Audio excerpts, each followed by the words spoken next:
Good morning, dear student. Today we will read and know the summary of a new story.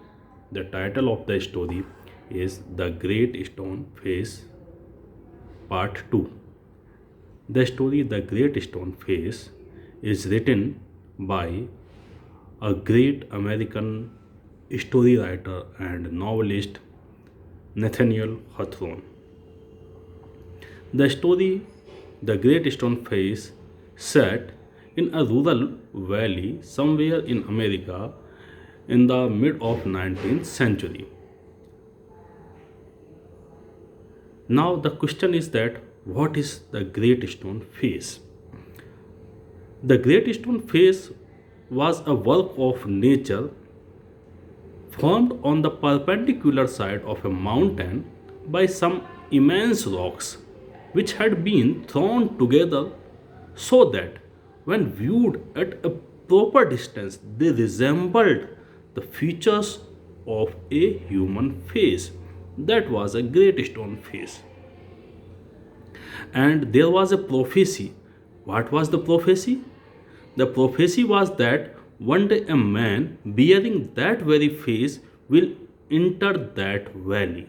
That was a prophecy.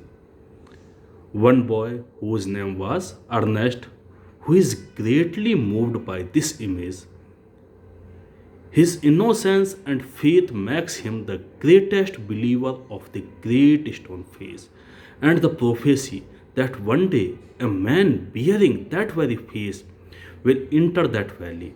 His honest and simple faith makes Ernest himself famous, though he never wished for any fame.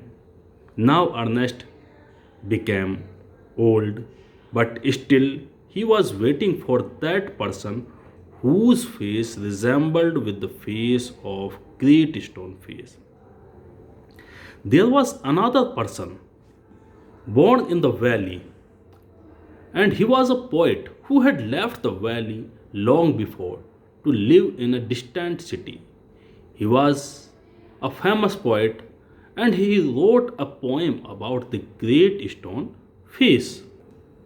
Ernest read his poems and was greatly moved by them. He wanted to meet such a type of a poet, and he always thought that the poet was definitely the man bear the likeness of the great stone face. The poet also heard about Ernest and his noble character and deep wisdom and longed to meet him. And one day the poet arrived in the valley and meet Ernest, who was at that time busy in reading the poem about the great stone face, and that poem which was written by the same poet. Ernest greatly welcomed the poet. The poet told Ernest that it was he who wrote the same poem and the same book which he was reading. And Ernest became sad. What was the reason of his sadness?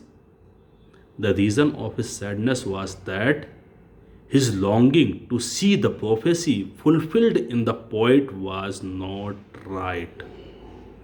He was thinking that the face of the poet certainly, definitely resembled with the face of great stone face. And when he found out that it was not the poet whose face resembled with the face of great stone face, he became very sad. Ernest had an evening custom of addressing some people in the valley.